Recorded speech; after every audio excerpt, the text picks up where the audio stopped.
Hello ನಮಸ್ಕಾರ ಸ್ನೇಹಿತರೆ. ಕೊನೆಗೂ ರಾಜು ಇಲ್ಲಿ ಅಗ್ನಿ ಮನೆಗೆ ಕಾಲಿಟ್ಟೇ ಬಿಟ್ರ.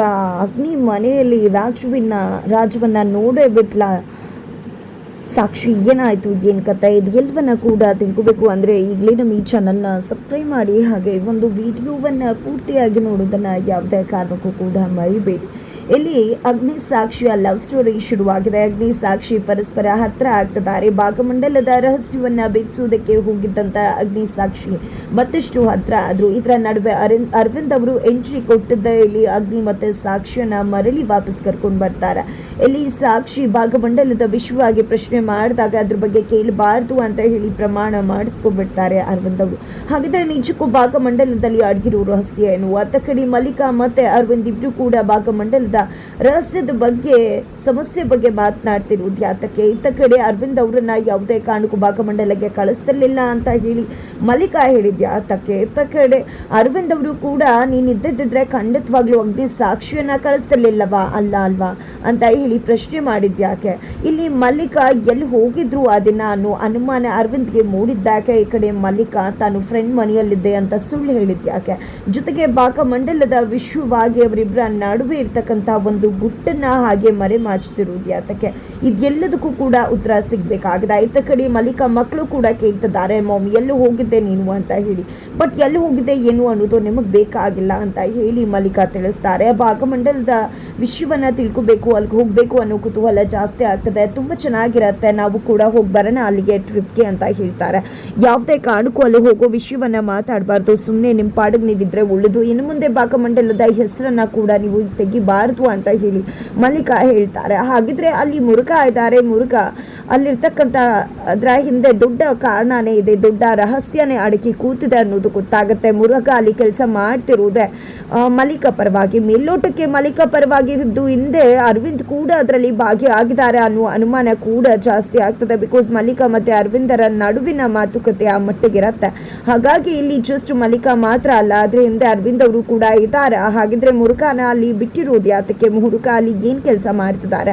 ಯಾವುದೇ ರೀತಿಯ ವ್ಯಕ್ತಿಗಳು ಕೂಡ ಅಲ್ಲಿ ಸುಳಿಬಾರ್ದು ಅಂತ ಹೇಳಿ ದೆವ್ವ ಭೂತ ಪಿಶಾಚಿ ಅಂತಕ್ಕಂಥ ಕಟ್ಟು ಕಥೆಯನ್ನ ಕಟ್ಟಿರೋದು ಯಾತಕ್ಕೆ? ಅಗ್ನಿ ಮತ್ತೆ ಸಾಕ್ಷಿ ಅಲ್ಲಿಗೆ ಬಂದಾಗ ಯಾವುದೇ ರೀತಿಯಲ್ಲೂ ಮತ್ತೆ ಇಲ್ಲಿಗೆ ವಾಪಸ್ ಬರಬಾರ್ದು ಅನ್ನೋ ರೀತಿಯಲ್ಲಿ ಬೆದರಿಸಿದ್ಯಾ ಯಾತಕ್ಕೆ? ಇದೆಲ್ಲದಕ್ಕೂ ಕೂಡ ಉತ್ತರ ಸಿಗ್ಬೇಕಾಗಿದೆ. ಒಂದು ಕಡೆಯಿಂದ ನೋಡೋದಾದ್ರೆ ಇಲ್ಲಿ ಅಗ್ನಿ ತಾಯಿ ಸತ್ತಿಲ್ಲ ಅಂತಾನೆ ಅನ್ನಿಸ್ತದೆ. ಅವರ ಒಂದು ಬಂಧನ ಆಗಿರ್ತಕ್ಕಂಥ ಚಾನ್ಸಸ್ ಸಹ ಇದೆ ಅಂತಾನೆ ಹೇಳ್ಬೋದು. ಇದೆಲ್ಲದರ ನಡುವೆ ಇಲ್ಲಿ ಸಾಕ್ಷಿ ಲೇಟಾಗಿ ಮನೆಗೆ ಬಂದದ್ರಿಂದ ಮನೆಯವ್ರು ಎಲ್ಲರೂ ಕೂಡ ಸಾಕ್ಷಿ ಬಗ್ಗೆ ಕೆಟ್ಟದಾಗಿ ಮಾತನಾಡ್ತಾರೆ. ಬಟ್ ಯಾವುದಕ್ಕೂ ಕೂಡ ಸಾಕ್ಷಿ ಕಿವಿ ಕೊಡುವುದಿಲ್ಲ.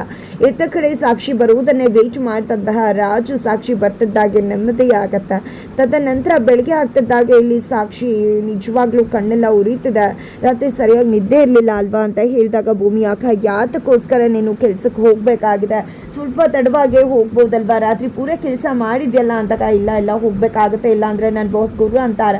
ಅಷ್ಟೇ ಸಿಡುಕ್ಮತಿ ಸಿದ್ದಪ್ಪ ಆಮೇಲೆ ಅಂದಾಗ ಹೌದಾ ಅಕ್ಕ, ನೀನು ಹೇಳ್ತಿದ್ಯಲ್ವಾ ಅಗ್ನಿ ಅಷ್ಟೇ ಕಾಟ ಕೊಡ್ತಾರ ಅಂತ ಹೇಳಿದ್ದೆ, ಅವ್ರ ಬಗ್ಗೆ ಕೆಟ್ಟಾಗಿ ಮಾತಾಡಿದಾಗ ಆ ರೀತಿ ಎಲ್ಲ ಬೈಬಾರ್ದು ಬೋಸನ್ನ ಆಯ್ತಾ ಅಂತ ಹೇಳಿ ಸಾಕ್ಷಿ ಹೇಳ್ತಾರೆ. ನೀನು ಮಾತ್ರ ಬೈಬಹುದಾ ನಿಮ್ಮ ಬೋಸನ್ನ ಅಂತ ಭೂಮಿ ಕೇಳಿದಾಗ ಹೌದು, ಇನ್ನು ಮುಂದೆ ನಾನು ಬೈಯೋದಿಲ್ಲ ಆಯ್ತಾ ಅಂತ ಹೊರಗಡೆ ಬರ್ತಾರೆ. ಹೊರಗಡೆ ಬರ್ತಿದ್ದಾಗೆ ನೋಡು ನಿನ್ನ ರೋಮಿಯೋ ಕಾಯ್ತಿದ್ದಾರೆ ಆಚೆ ನಿಂತ್ಕೊಂಡು ಅಂತ ಹೇಳಿ ಹೇಳ್ತಾರೆ. ರಾಜು ಅಲ್ಲೇ ನಿಂತು ಸಾಕ್ಷಿಗೋಸ್ಕರ ವೇಟ್ ಮಾಡ್ತಿರ್ತಾರೆ. ಸಾಕ್ಷಿಗೆ ತುಂಬ ಮುಜುಗರ ಆಗ್ತದೆ. ಇತ್ತ ಕಡೆ ಗುಡ್ ಮಾರ್ನಿಂಗ್ ಸಾಕ್ಷಿ ಅವರೇ ಕೆಲ್ಸಕ್ಕೆ ಹೋಗ್ತಿದ್ರ ಅಂದಾಗ ಹೌದು ಅಂತಾರೆ.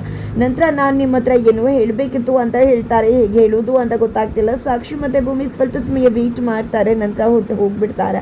ಅವರು ಹೊರಟೋಗಿರೋದು ಗೊತ್ತಿಲ್ಲದೆ ಇರ್ತಕ್ಕಂಥ ರಾಜು ಐ ಲವ್ ಯು ಸಾಕ್ಷಿ ಅವರೇ ಅಂತ ಹೇಳ್ತಾರೆ. ಬಟ್ ಸಾಕ್ಷಿಯಲ್ಲಿ ಇರುವುದಿಲ್ಲ. ಮನೆ ಬಿಚ್ಚಿ ಮಾತನಾಡಿದ್ರು ರಾಜು, ಬಟ್ ಅದನ್ನು ಕೇಳಿಸ್ಕೊಳ್ಳೋದಕ್ಕೆ ಸಾಕ್ಷಿಯಲ್ಲಿರಲಿಲ್ಲ. ಫೈನಲಿ ಸಾಕ್ಷಿ ಮನೆಗೆ ಬರ್ತಾಳೆ. ಮನೆಗೆ ಬರ್ತಿದ್ದ ಎತ್ತ ಕಡೆ ಅಗ್ನಿಗೆ ಥ್ಯಾಂಕ್ಸ್ ಹೇಳಬೇಕು ಅಂತ ಅನ್ಕೊಂಡಿದ್ದಾಳೆ. ಜೊತೆಗೆ ಅಗ್ನಿ ತಂಗಿಯನ್ನ ಭೇಟಿ ಆಗ್ತಾಳೆ. ಆ ಕಡೆ ಅಗ್ನಿ ಮನಸ್ಸಲ್ಲಿ ಪ್ರೀತಿ ಆಗಿದೆ ಅಂತ ಹೇಳಿ ಗೊಪ್ಪಣ್ಣ ಬಂದು ಹೇಳ್ತಿದ್ದಾಗೆ ಗೊಪ್ಪಣ್ಣನ ತರಾಟೆಗೆ ತಗೊಂಡ್ಬಿಡ್ತಾರೆ ಅಗ್ನಿ. ನಂತರ ಗೊಪ್ಪಣ್ಣ ಹೋಗ್ತಿದ್ದಾಗನೆ ಅಲ್ಲಿಗೆ ಸಾಕ್ಷಿ ಎಂಟ್ರಿ ಕೊಡ್ತಾಳೆ. ಈಗಲೂ ಕೂಡ ಬನಿಯನ್ನ ಹಾಕೊಳ್ದ ಫ್ರೆಶ್ ಅಪ್ ಆಗಿ ಬಂದಿರ್ತಾರೆ. ಸಾಕ್ಷಿಯನ್ನ ನೋಡಿದೆ, ಏನ್ರಿ ನೋಡ್ಕೊಂಡು ಬಾಗಿಲು ನಾಕ್ ಮಾಡಿ ಬರೋಕ್ಕಾಗಲ್ವಾ ಅಂತ ನಾನು ಕೂಡ ತುಂಬ ಸಮಯ ಕಾದೆ, ಬಟ್ ಯಾರು ಕೂಡ ರೆಸ್ಪಾಂಡ್ ಮಾಡಿಲ್ಲ, ಹಾಗಾಗಿ ನುಗ್ಬಿಟ್ಟೆ, ದಯವಿಟ್ಟು ನನ್ನನ್ನು ಕ್ಷಮಿಸ್ಬಿಡಿ ಅಂತ ಹೇಳಿದಾಗ ಇನ್ನು ಮುಂದೆ ಈ ರೀತಿಯಾಗೆಲ್ಲ ನುಗ್ಗಿ ಬರಬೇಡ, ಎಷ್ಟು ಸಮಯ ಹೇಳೋದು ನಿನಗೆ, ಪದೇ ಪದೇ ಇದೇ ರೀತಿ ನುಗ್ಗಿ ಬರ್ತಿರ್ತೀಯಲ್ಲ ನೀನು, ಮೊದಲು ಇಲ್ಲದ ಅಲ್ಲಿಂದ ಹೊರಡು ಅಂತ ಹೇಳ್ತಾರೆ. ಅಯ್ಯೋ ಸಿಡುಕ್ಬೇಡಿ, ಹೋಗ್ತೀನಿ ಇರಿ ಅಂತ ಹೇಳಿ ಇಲ್ಲಿ ಸಾಕ್ಷಿ ಹೋಗೋದಕ್ಕೆ ಅಂತ ನೋಡ್ತಿದ್ದಾಗೆ ಹಾಗೆ ಕಾಲ್ ಜಾರಿ ಬಿದ್ದು ಹೋಗ್ತಾಳೆ. ಈ ಕಡೆ ಬನಿಯನ್ನ ಹಾಕೊಂಡಿದ್ದೆ ಓಡ್ ಬಂದು ಇಲ್ಲಿ ಸಾಕ್ಷಿಯನ್ನ ಏನಾಯ್ತು ಕಾಲ್ಗೆ ನಿಮ್ಗೆ ಅಂತ ಹೇಳಿ ಕಾಲ್ ಇಟ್ಕೊಂಡು ಹಾಗೆ ಟ್ರೀಟ್ಮೆಂಟ್ ಕೊಡ್ತಿದ್ದಾರೆ, ಮಸಾಜ್ ಮಾಡ್ತಿದ್ದಾರೆ. ಈ ಕಡೆ ಸಾಕ್ಷಿ ಮತ್ತೆ ಅಗ್ನಿ ಕಣ್ಣಲ್ಲೇ ಕಳೆದು ಹೋಗ್ತಿದ್ದಾರೆ, ಕಣ್ಣ ಸಲಿಗೆ ಆಗ್ತದ. ಎತ್ತ ಕಡೆ ಸಾಕ್ಷಿಯನ್ನ ಇಟ್ಕೊಂಡ್ರೆ ಸಾಕು, ರೊಮ್ಯಾಂಟಿಕ್ ಹೊರೋ ಹಾಗೆ ಅಗ್ನಿಯಲ್ಲಿ ಹೊರ ಬಂದ್ಬಿಡ್ತಾರೆ. ಬಟ್ ಸಾಕ್ಷಿಯನ್ನ ಬಿಟ್ಟಿದ್ದೇ ಸಾಕು, ಆಲ್ರೆಡಿ ಸಿಡುಕ್ಮುತ್ತಿ ಸಿದ್ದಪ್ಪ ಅಗ್ನಿ ಎಲ್ಲಿ ನಿಜಕ್ಕೂ ಕೂಡ ಬೆಂದು ಹೋಗ್ತಿರೋ ಅಗ್ನಿನೇ ಕಾಣಿಸ್ಕೊಂಡ್ಬಿಡ್ತಾರೆ. ನಂತರ ಇಲ್ಲಿ ಸಾಕ್ಷಿ ನನ್ನ ಕಾಲನ್ನ ಬಿಡಿ, ನಾನು ಹೊರಡ್ತೀನಿ ಅಂತ ಹೇಳಿ ಹೇಳ್ತಾರೆ.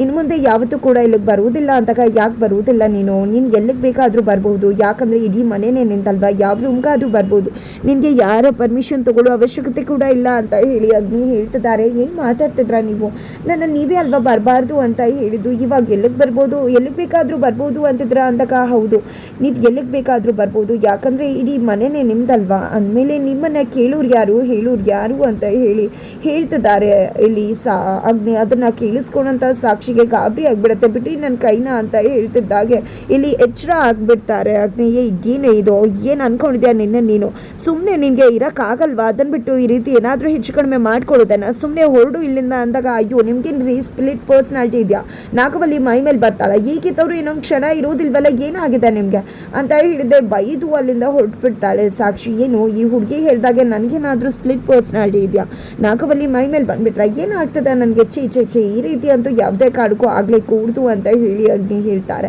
ತದನಂತರ ಇಲ್ಲಿ ಸಾಕ್ಷಿ ಅರವಿಂದ್ ಅವರನ್ನ ಭೇಟಿ ಮಾಡ್ತಾರೆ, ಒಂದಷ್ಟು ಫೈಲ್ಸ್ ಬಗ್ಗೆ ಸ್ಟಡಿ ಮಾಡ್ತಾರೆ. ನಂತರ ಇನ್ನೊಂದು ಪ್ರಾಜೆಕ್ಟ್ ಇದೆ ಸರ್ ಅಂದಾಗ, ಸರಿ ಆಯಿತು ಮೊದಲು ಇದನ್ನು ನಾನು ಸ್ಟಡಿ ಮಾಡ್ತೀನಿ, ತದನಂತರ ಆ ಒಂದು ಪ್ರಾಜೆಕ್ಟನ್ನು ಕಳಿಸು ಸಾಕ್ಷಿ ಅಂತ ಹೇಳ್ತಾರೆ. ಸರಿ ಆಯಿತು ಸರ್ ಅಂತ ಹೇಳಿದೆ ಅಲ್ಲಿಂದ ಹೊರಡ್ತಿರ್ತಾರೆ. ಅಷ್ಟರಲ್ಲಿ ಮಲ್ಲಿಕಾ ಅಲ್ಲಿಗೆ ಎಂಟ್ರಿ ಕೊಡ್ತಾರೆ. ಮಲ್ಲಿಕಾಗೆ ಅಗ್ನಿ ಸಾಕ್ಷಿಯನ್ನು ಇಲ್ಲಿ ಉಳಿಸ್ಕೊಳ್ಳೋದು ಇಷ್ಟ ಅಲ್ಲ, ಅದೇ ಕಾರಣಕ್ಕೆ ಸಾಕ್ಷಿ ಬಂದಮೇಲೆ ಇಷ್ಟೆಲ್ಲ ಆಗ್ತಿರೋದು ಅಂತ ಹೇಳಿ ಸಾಕ್ಷಿಯನ್ನು ಕೆಲಸದಿಂದ ತೆಗೆಯೋ ಪ್ಲ್ಯಾನನ್ನು ಮಾಡ್ತಾರೆ. ಬಟ್ ಅದು ಯಾವುದೇ ರೀತಿಯಲ್ಲೂ ಕೂಡ ಯಶಸ್ವಿ ಆಗುವುದಿಲ್ಲ. ಇಲ್ಲಿ ಅರವಿಂದ್ ಅವರು ಅವರ ಪಿಯನ್ನು ತುಂಬಾ ತುಂಬಾ ನಂಬ್ತಿದ್ದಾರೆ. ಇತ್ತ ಕಡೆ ಅಗ್ನಿ ಸಾಕ್ಷಿಯ ನೆನಪಲ್ಲೇ ಕಳೆದು ಹೋಗಿದ್ದಾರೆ, ಈ ಕಡೆ ರಾಜು ಕೂಡ ಸಾಕ್ಷಿಯ ನೆನಪಲ್ಲೇ ಕಳೆದು ಹೋಗಿದ್ದಾರೆ. ಇಬ್ಬರು ಕೂಡ ಸಾಕ್ಷಿಯನ್ನೇ ಪ್ರೀತಿ ಮಾಡ್ತಿದ್ದಾರೆ, ಆದರೆ ಸಾಕ್ಷಿಯ ಮನಸ್ಸು ಅಗ್ನಿ ಕಡೆ ಆಲ್ರೆಡಿ ವಾಲ್ಕೊಂಡಿದೆ. ಇದೆಲ್ಲದರ ನಡುವೆ ಇಲ್ಲಿ ತ್ರಿಕೋನ ಪ್ರೇಮಕತೆ ಶುರುವಾಗ್ತದೆ. ಇಲ್ಲಿ ಸಾಕ್ಷಿ ತನ್ನ ಮನಸ್ಸಲ್ಲಿ ಆಗಿದ್ದಂತಹ ವಿಷಯವನ್ನ ಪದಗುಚ್ಚುಗಳ ಮುಖಾಂತರ FB ಅಲ್ಲಿ ಪೋಸ್ಟ್ ಮಾಡ್ತಾರೆ. ಅದನ್ನ ನೋಡಿದೆ ಮತ್ತೆ ಫಿದಾ ಆಗ್ತಿದ್ದಾರೆ ಅಲ್ಲಿ ಅಗ್ನಿ. ನಿಜಕ್ಕೂ ಅಗ್ನಿ ಸಾಕ್ಷಿಯನ್ನು ಇಷ್ಟಪಡ್ತಿದ್ದಾರೆ, ಆ ಹುಡುಗಿ ಒಂದು ಬೆಳದಿಂಗಳ ಬಾಲಿಯನ್ನ ಕೂಡ ಇಷ್ಟಪಡ್ತಿದ್ದಾರೆ ಅಂತಾನೆ ಹೇಳ್ಬಹುದು. ಇದ್ದ ಕಡೆ ತಾನು ಯುವಿನ ಭೇಟಿ ಮಾಡಬೇಕು ಅಂತ ಹೇಳಿ ಇಲ್ಲಿ ಅಗ್ನಿ ತನ್ನ ತಂಗಿ ಅದಿತಿ ಹತ್ರ ಹೇಳಿದ್ರು. ಹಾಗಾಗಿ ಯುವಿನ ಭೇಟಿ ಮಾಡುವುದಕ್ಕೆ ಇಲ್ಲಿ ಮುಂದಾಗ್ತಿದ್ದಾರೆ ಅಗ್ನಿ. ಹಾಗಿದ್ರೆ ಅಗ್ನಿ ಯುವಿ ಭೇಟಿ ಆಗ್ತಿದ್ದಾಗೆ ಅಗ್ನಿ ಯುವಿ ಯಾರು ಅನ್ನೋ ವಿಷಯ ಗೊತ್ತಾಗುತ್ತೆ. ಯುವಿ ಬೇರೆ ಯಾರು ಅಲ್ಲ, ಅದು ರಾಜುನೇ ಆಗಿದ್ದಾರೆ. ಫೈನಲಿ ರಾಜು ಬೇರೆ ಅಲ್ಲ, ಯುವಿ ಬೇರೆ ಅಲ್ಲ ಅನ್ನೋ ಸತ್ಯ ರಿವೀಲ್ ಆಗೋದ್ರ ಜೊತೆಗೆ ಇಲ್ಲಿ ಅಗ್ನಿ ಮತ್ತೆ ಸಾಕ್ಷಿ ಲವ್ ಮಾಡ್ತಿದ್ದಾರೆ, ಇವರಿಬ್ರು ಪರಸ್ಪರ ಹತ್ರ ಆಗ್ತಿದ್ದಾರೆ ಅನ್ನೋ ವಿಷಯವನ್ನ ಕೂಡ ಇಲ್ಲಿ ರಾಜು ತಿಳ್ಕೊಂಡಿದ್ದೆ. ಸಾಕ್ಷಿ ಮತ್ತೆ ಅಗ್ನಿಯನ್ನ ದೂರ ಮಾಡೋ ಹುನ್ನಾರಕ್ಕೆ ಮುಂದಾಗ್ತಾರೆ. ಏನಾಗತ್ತೆ ಮುಂದಿನ ವಿಡಿಯೋದಲ್ಲಿ.